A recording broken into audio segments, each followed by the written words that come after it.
नमस्कार मित्रांनो, स्वागत आहे आपल्या यूट्यूब चॅनलवरती. आज आता आपण आपल्या मोनिटो टेरिक्स मशीनचं आहे ना, तर टायफॉइड सेटिंग करतोय आपण. टायफॉइड सेटिंग आपले किर्लोस्कर इंजिनवाले आलेले मॅनेजर साहेब इंजिनियर की आपण आता टायफॉइड सेटिंग करतोय. आता तरी महिन्यातून एकदा खोलून घेतला, आता हेड खोलतोय. तर हेड खोलून आपण टायफॉइड सेटिंग कशी करायची आणि कसं त्याच्याने काय काय फायदे होतात हे तुम्हाला जाणून घेऊ आपण या व्हिडिओच्या माध्यमातून. आणि टायफॉइड सेटिंग ही झालीच पाहिजे. त्यांचं कंपनीचं म्हणणं आहे की 7,000 तास झाले की 7,000 8,000 तास झाले की टायफॉइड सेटिंग झाली पाहिजे, की जेणेकरून इंजिनची ग्रोथ राहते, डिझेल ॲव्हरेज वाढतं आणि ॲव्हरेज नंतर परत दुसरं फायदा आहे की ताकद, इंजनला ताकद भेटते. आणि तिसरा फायदा असा आहे की इंजन हीट होत नाही. याचे 3 फायदे आहेत हेड सेटिंग केल्यामुळं. तर आपण हेड सेटिंग कशी करतात, काय करतात ते इंजिनियरच्या माध्यमातून आपण जाणून घेऊ आपल्या नवीन ब्लॉगमध्ये. आपण हे बघा, हे हेड चे सर्व नट खोलून घ्यायची आणि हे टायमिंगनुसारच चेंज करावं लागतं. येतील ना आता 1 वर्षानंतर.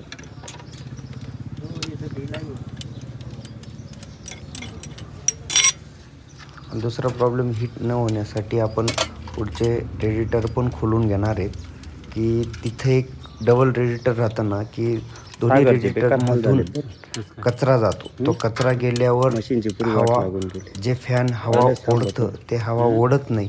ते कचरा असल्यामुळे त्याच्याने इंजनला हवा भेटत नाही, त्याच्यामुळे इंजन हीट होतं. मग आपण ते पण एक प्रयोग करून घेणार आहे की ती प्रॉब्लेम सॉल्व होतो. इंजनचा टेम्परेचर काटा आपल्याला खरंच नक्की लागून जास्त वाढत नाही. आपण ते साफ करून घ्यायचे सीझनच्या पहिले, सीझन लागायच्या आत आपण त्या गोष्टी करून घेतो.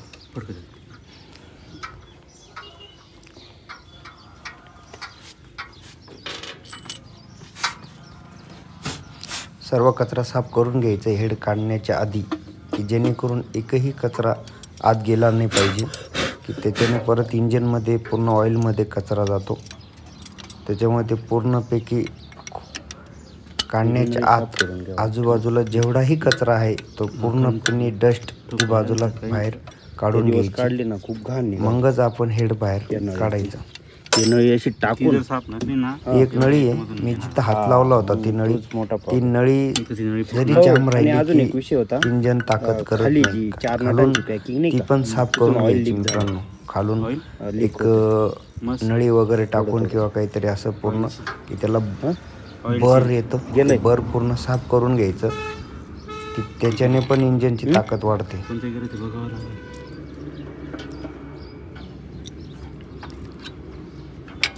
जो ऑइली भाग राहतो तो इंजनचा तिथून निघतो बाहेर खाली, जेणेकरून वरून प्रदूषण होत नाही. तो एक पॉईंट दिलेला राहतो त्यांनी, कंपनीने. हे किर्लोस्कर इंजन आहे मित्रांनो. एकदम ॲव्हरेज वगैरे सर्व गोष्टींना हे किर्लोस्कर इंजन बेस्ट आहे JCB इंजनपेक्षा पण. कारण की आपल्याकडे JCB इंजन पण आहे, पण JCB इंजन तेवढी ताकद देत नाही तेवढी किर्लोस्कर इंजन देतं. आणि ॲव्हरेजच्या माध्यमातून जरी सांगितलं गेलं की त्याच्यापेक्षा हे 3.5 लिटर म्हणजे 3.5 मिनिमम, कमीत कमी 3 आणि जास्तीत जास्त 3.5 हे तासी आहे. आणि जे JCB जर इंजन बघितलं त्याला 4.5 आहे, 4 ते 4.5 असं ताशी इंजन आहे, ताशी आहे त्यांचं. कारण की त्यांच्या प्लेटवर पण लिहिलेलं आहे, कंपनीने पण प्रोव्हाइड केलं आहे की तिथं एवढं तासी एवढं खाणार. हे बघा काढलं मित्रांनो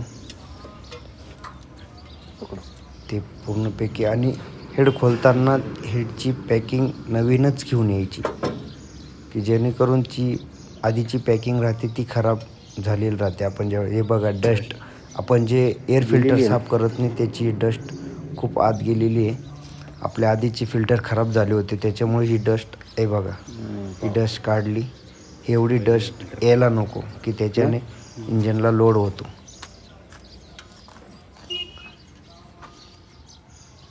हे बघा बाबा बरीच डस्ट आहे तेवढ्या तिथंच कसं काय सक्शन. खूप थोडी डस्ट गेलेली कारण की आपण मागं थोडं फिल्टर एअर फिल्टरची पूर्ण असेंब्ली खराब झाली होती. झाकण थोडं खराब झालं होतं त्याच्यामुळं आपली ही डस्ट गेलेली. आता हे चेक करून घेत आहे की किती गॅप झाला किती काय झालं याच्यामधून. आणि याच्यात आता पहिले टायमिंग सेट करून घ्यावा लागतो. तर टायमिंग सेट करून घेतल्यानंतर तर त्यांचं म्हणणं आहे की आधी एक राऊंड राहतो आणि नंतर दुसरा राऊंड राहतो. आणि एक राऊंड म्हणजे वरून आल्यावर आणि खालच्या जाण्याच्या पोझिशनला तो फर्स्ट राऊंड असतो.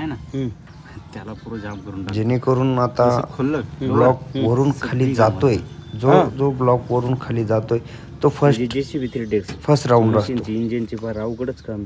आणि सेकंड राऊंड जो खालून वरती येतो त्याला सेकंड राऊंड म्हणतात. बरं का एक पार्ट बी चेंज करायचं म्हणलं ना डस्ट काढून घेतली. बाबा मी ते दिवस इतका वैतागून गेलो सेट करू की शेवट प्रॉपरली ते पाणी असल्याशिवाय हे खाली तर चेक करतायत की टायमिंग एक हे होल असतं ते टायमिंगचं मार्किंग दिलेली राहते. ती चेक करून आपण टायमिंग सेट करू. जे कुठं आहे व मार्किंग ते चेक करू. मग टायमिंग सेट झाल्यावर आपण इकडं ची वॉल सेटिंग करू शकतो. आता इंजिनियर साहेबांनी लावले हात तिथं बघू त्यांना टायमिंग किती फिरवावं लागतं काय. टायमिंग रॉंग असेल तर करायचं नाही मित्रांनो. काय आहे तिथं का मग त्याच्याने मग चेंजेस होऊ शकतात. इंजन हीट बी होऊ शकतं. इंजनला ताकद बी भेटू शकत नाही. त्याच्यामुळे टायमिंग हा आधी करूनच घ्यायचा. टायमिंग रॉंग नाही पाहिजे. टायमिंग सरळ लागल्याशिवाय इकडं वॉलला हात लावायचा नाही. एकदम सोपं आहे मित्रांनो. आणि किर्लोस्कर इंजन असेल तर अति सोपं अतिउत्तम.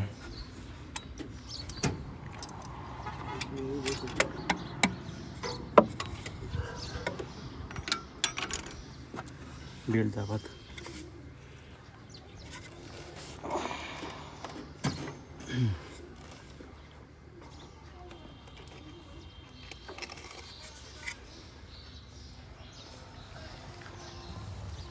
आणि हा फॅन बेल्ट पण इतका किर्लोस्कर इंजनने मस्त दिलेला आहे की 200 रुपयात बेल्ट टाकला जातो. आणि JCP कंपनीचा नुसता तो बेल्ट टाकायचा तर म्हटलं की 1200 रुपये लागतात. ही मेंटेनन्सचा बेनिफिट आहे मित्रांनो किर्लोस्कर इंजन आणि JCP इंजनमध्ये. एकच बेल्टची किंमत पाहिली आपण ही 200 रुपये आणि ती 1200 रुपये. हा पण बेल्टच आहे तो पण बेल्टच आहे. तर त्याची साईज वेगळी आणि हे पण इंजन फिरवतो आणि तो पण इंजन फिरवतो. आता आपण हा बेल्ट टाकलेला ना कमी से कमी याला 2-2.5 वर्ष झाले. अजून काहीच प्रॉब्लेम नाही झाला त्याला. काळे बॅग येते ना 2 पाऊच त्याच्यामुळे. आता टायमिंग बराबर झालं आहे मित्रांनो. आता हे पट्ट्या घेतल्यात. आता नट खोलायचा. हा नट खोल 1 1 2 3 आणि 6 म्हणजे हा पहिला राऊंड. 1 2 3 आणि 6 हा पहिला राऊंड. आणि हे का बरं नाही खोललं ते दुसऱ्या राऊंडला आहे. पहिला 4 राऊंड 5 7 आणि 8 हा वेगळा राऊंड. दुसरा राऊंड ही एक या 2 पट्ट्या आहेत. एक 25 नंबर राहते आणि एक 30 नंबर. पहिला 25 नंबर वर 30 नंबर असा राऊंड घ्यायचा. पहिले 25 नंबरचा त्यांचं म्हणणं आहे की काही इंजन तिकडून स्टार्ट होत्यात काही इकडून स्टार्ट करावं लागतं असं राहतं. ते आता ओळखून घ्यावं लागतं. आता किर्लोस्कर इंजन म्हणलं की पाठीमागून चालू होतं फर्स्ट राऊंड. आता 25 नंबरची पट्टी टाकली आणि आता इकडून सेट करायचा तो. त्याला थोडं टाईट गेलं पाहिजे बॉस गॅप जास्त झालाय का? पहिल्या ब्लॉकला.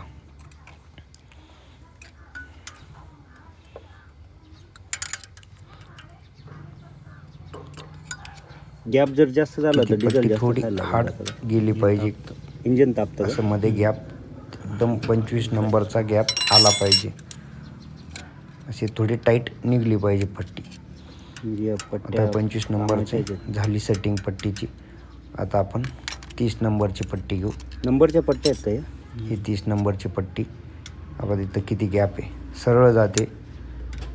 खूप गॅप झाला आहे मित्रांनो, कारण की आपण वॉल सेटिंगच केली आणि जेणेकरून बऱ्याचशा लोकांना ही वॉल सेटिंग माहिती नाही आहे की काय असते बुवा, हेड सेटिंग कशी करायची, काय करायची, तिच्याने काय फायदे होतात. हे प्रत्येक ट्रॅक्टरवाल्यांनी जरी केलं ना की त्याचा बेनिफिट करायचं होतं. तुम्ही आपल्या ट्रॅक्टरला पण असं करून बघा, त्याचा बेनिफिट 100% फरक पडेल. आजपर्यंत कोणी वॉल सेटिंग केली नसेल मित्रांनो, की जेणेकरून माहितीच नाही. केली असेल पण तुरळक लोकांना माहिती असेल याच्याने काय फायदे होतात बुवा, काय होतं. कोणी एवढा विचारच करत नाही.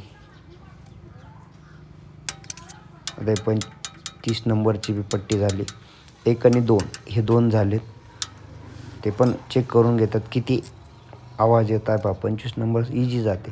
25-30 असं करावं लागतं नाही पहिल्या राऊंडला. ते कसं ओळखलं? थोडं थोडं वरून फिरायचं आणि खाली चेक करायची पट्टी किती इजी निघते. त्यानुसारच आपण सेटिंग करायची. स्क्रूड्रायव्हरने फिरवायचं आणि पाण्याने टाईट करून घ्यायचं. थोडं टाईट होऊन गेला तर लूज करतोय आपण. ती मेन मुद्दा आहे बुवा. जास्त टाईट पण करू शकत नाही मित्रांनो, कारण की टाईट केलं तर मग इकडून आणि महिंद्रा इकडून ते आणि JCB वर्किंग होणार नाही बरोबर. त्याला नॉर्मल गॅप लागतोच. तो थोडा नॉर्मल आवाज आलाच पाहिजे की त्याच्याने इंजनची फायरिंग पण चेंज होते. आता 30 नंबर राहिला. पहिल्या राऊंडचा शेवटला राऊंड राहिलेला आहे.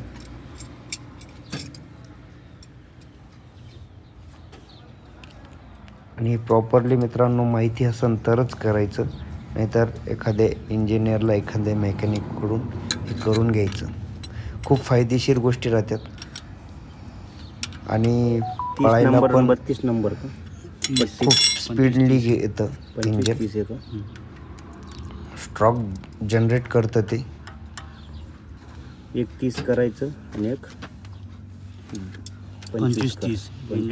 आणि डस्ट जास्त हे होऊ द्यायचं नाही मित्रांनो. जास्त फुल भरलं का आपण चेंजेस करत राहायचं. आता फर्स्ट राऊंड चेक करून घ्यायचा आधी सर्वांना मिनिमम गॅप आहे का. आता आपण परत चेंज करू. रिव्हर्समध्ये नाही फिरवायचं मॅडम, कारण की आपण जो राऊंड घेतो तो स्ट्रेटी राऊंड घ्यायचा. आता जो ब्लॉक प्ले फर्स्ट राऊंड गेला, आता तो खाली जाईल. दुसरा राऊंड वरती, वरून येऊन खाली जाताना आपण त्या पोझिशनला आपण चेंज करायचं दुसऱ्या राऊंडला.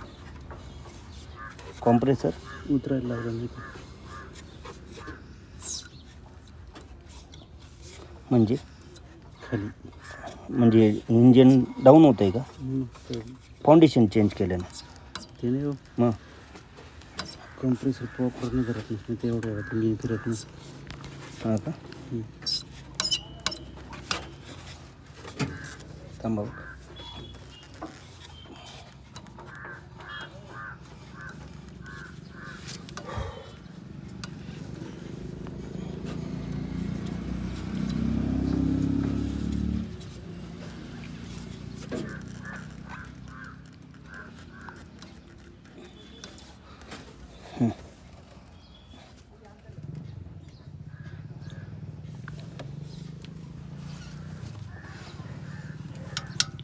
तर बघा आला मित्रांनो आता राऊंड, सेकंड राऊंड आलं.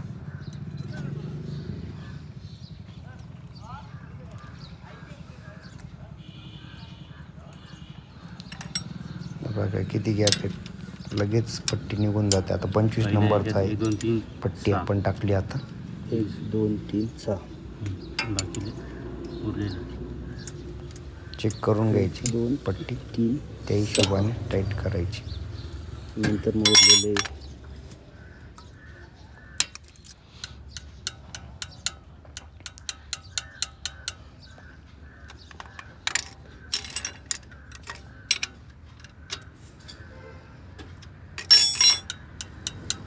आता 30 नंबरची पट्टी येईल. त्या पट्ट्या महत्वाच्या आहेत ना. 4 आणि 5 दुसरा राऊंड, बिट्ट्या काही नाही घ्यायच्या, हाताने घ्यायचे. 7 आणि 8. आता प्रॉपरली काम करावं लागतं. 4 5 7 8 हा दुसरा राऊंड.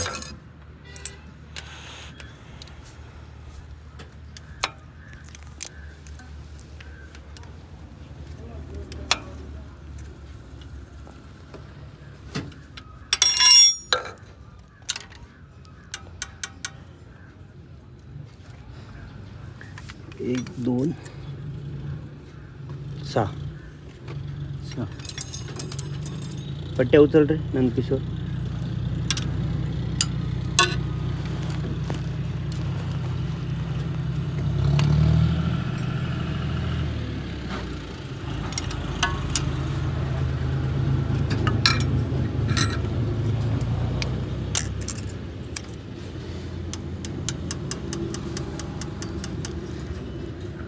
चेक करून घ्यायचं मित्रांनो की खालीवर किती आवाजात येतो.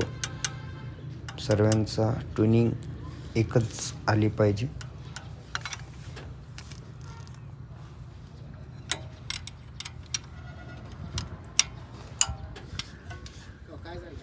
ताई थोडं टायपेड सेटिंग चालू आहे, इंजिन नाशिकवरून आलेत ना, म्हणून थांबलो मग 10-15 मिनिटं. तुझ्याकडेच काढायचं होतं तर ते लवकर आलेत म्हणून म्हटलं थांबून जा, मग इंजिन गरम होऊन जातं ना. मग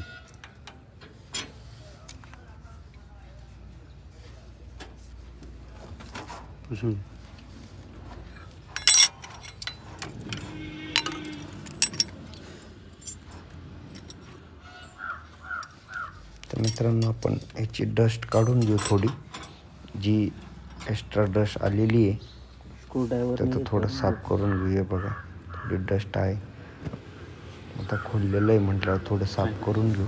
डस्ट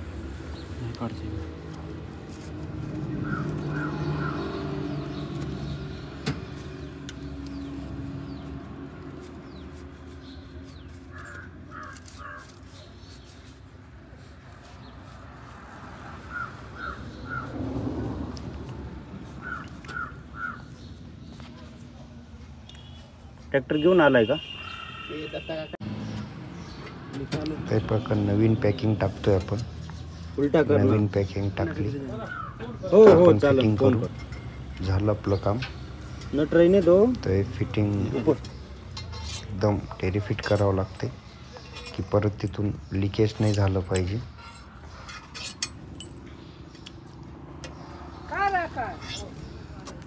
नाही का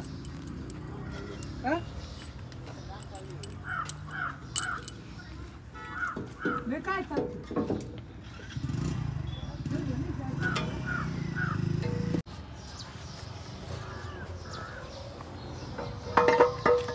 फिटिंग चालू केलंय आपण. हे परफेक्ट बसवायचं की पॅकिंग पण खालून निघाली नाही पाहिजे. थोडं इकडे होल टू होल मॅच केलं पाहिजे. नाही झालं आता बरं.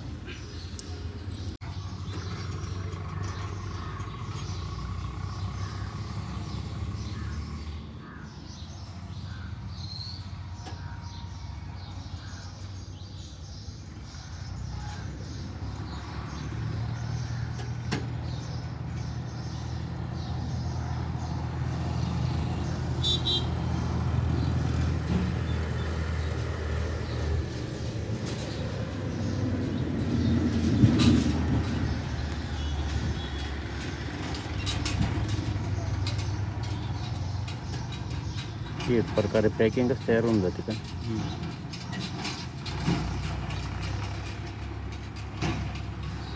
हं?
त्याच्यात का बरं टॉपर केलं नाही अजून, म्हणजे बंद करायचं जे डायरेक्ट नाही चावीवर आहे चावीवर बंद होतं चावीवरच.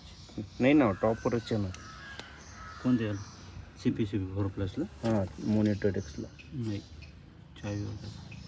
चावीवरच.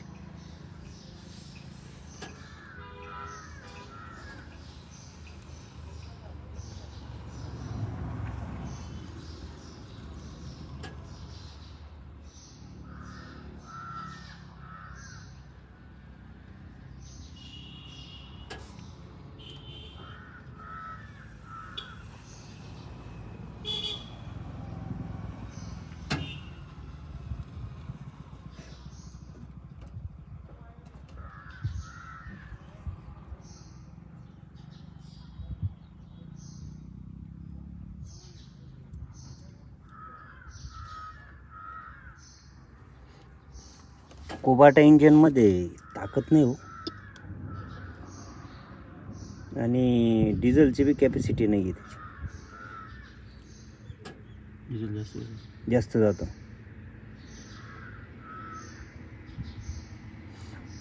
मला किर्लोस्कर इंजिनसारखं इंजिनच आवडलं नाही.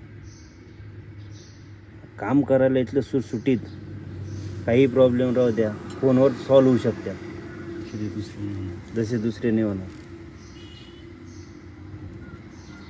एवढी 650 पाहिजे. कंपनीचं आहे ते. 625 रुपये. 625 ते पाईप देत सुकत नाही ना. हो येते की जरा काय.